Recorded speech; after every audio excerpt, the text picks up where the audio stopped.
ये विवाह संभव नहीं है।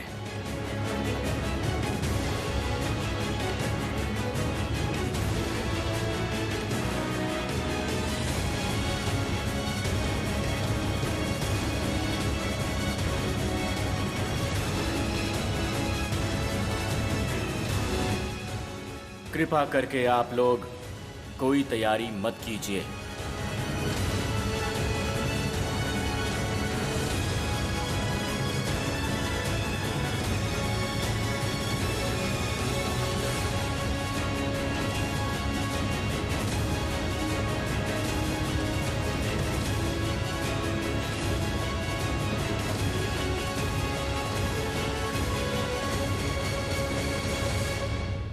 आप धन्य है असुर माता, आप धन्य हैं। श्री लक्ष्मी एवं नारायण का मिलन रद्द करके आपने असंभव को संभव किया है। अति कौशलता से, अति चतुराई एवं शीघ्रता के साथ ये कार्य संपन्न किया है आपने। मैं आपकी मित्रता की कामना करती हूँ असुर माता। मैं वचन देती हूँ, असुरगण की मैं जीवन भर रक्षा करूंगी। मैं तुम्हारी बात स्मरण रखूंगी देवी लक्ष्मी। आवश्यकता होने पर आवाहन करूंगी। तुम बहुत समय से पाताल लोक में प्रवास कर रही हो। अब तुम्हारे पाताल लोक को त्याग करने का समय आ चुका है।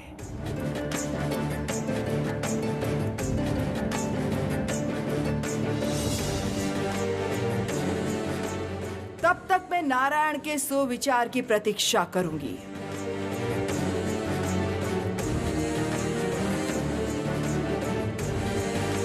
विदाई लेती हूं।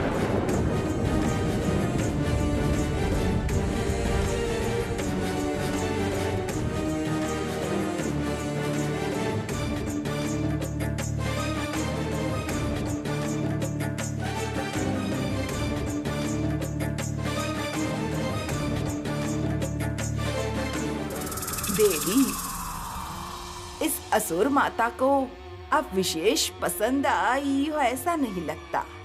चलिए चलते हैं।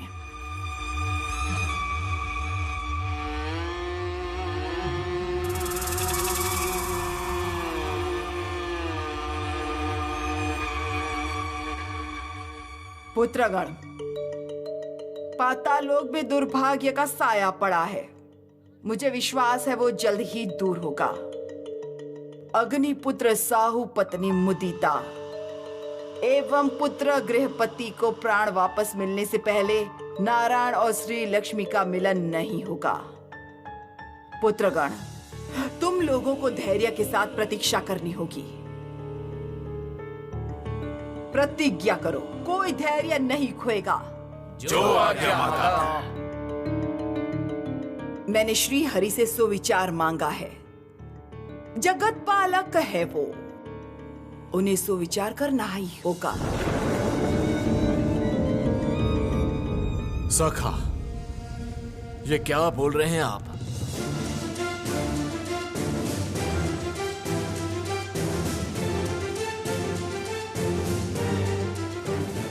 लक्ष्मी नारायण के मिलन के लिए त्रिजगत प्रतीक्षा कर रहा है और आप बोल रहे हो ये विवाह संभव नहीं है।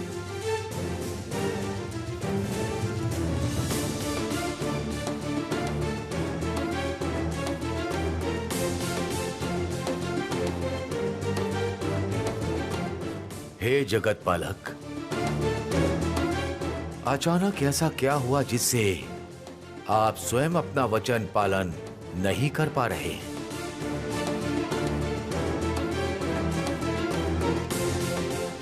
क्या तुम्हारा कोई प्रश्न है श्री लक्ष्मी?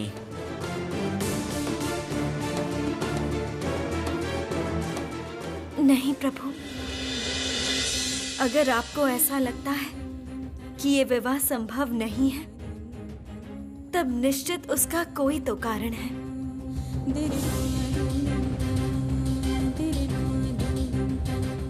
आपसे प्रश्न करने का साहस मुझ में नहीं है प्रभु। किंतु सखा, मुझे वो पूछने का अधिकार है।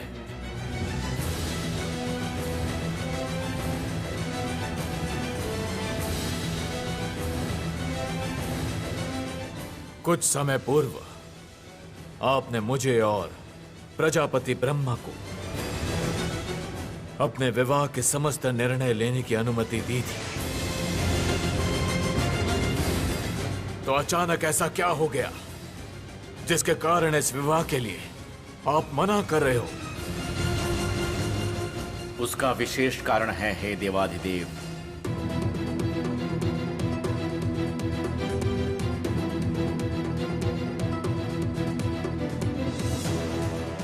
क्या है वो विशेष कारण? सबके सामने आपने श्री लक्ष्मी से विवाह करने का प्रस्ताव रखा था।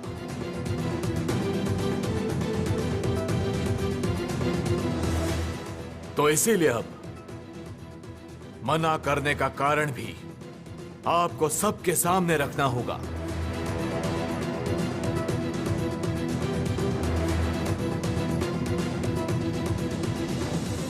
हे जगत पालक, आपका और श्री लक्ष्मी का विवाह केवल आप दोनों का मिलन ही नहीं,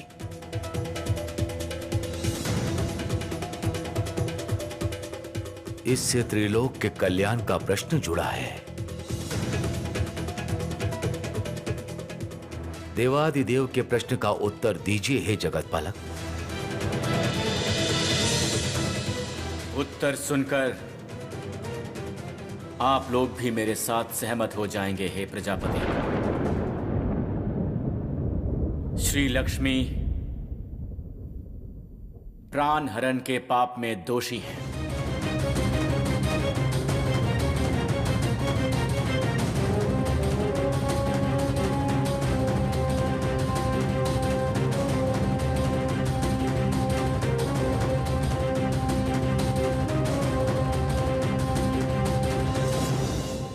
देवी, वो असुर माता बहुत अहंकारी है। कार्य सिद्ध होने के बाद कैसे अनादर किया आपका। आपने देवी होने के बाद भी उनकी सहायता की और उनका आचरण देख के लगा जैसे उन्हें सहायता की कोई आवश्यकता ही नहीं थी। शांत हो जाओ जरती, शांत हो जाओ। नहीं देवी, मैं बहुत क्रोधित हूँ। सामान्य विषय को लेकर विचलित मत हो जरती। असुर माता दिति चाहे जैसी आचरण क्यों न करे, हमारा उद्देश्य तो पूरा हुआ। आज मैं बहुत प्रसन्न हूँ जरती, बहुत प्रसन्न हूँ। नारायण एवं श्री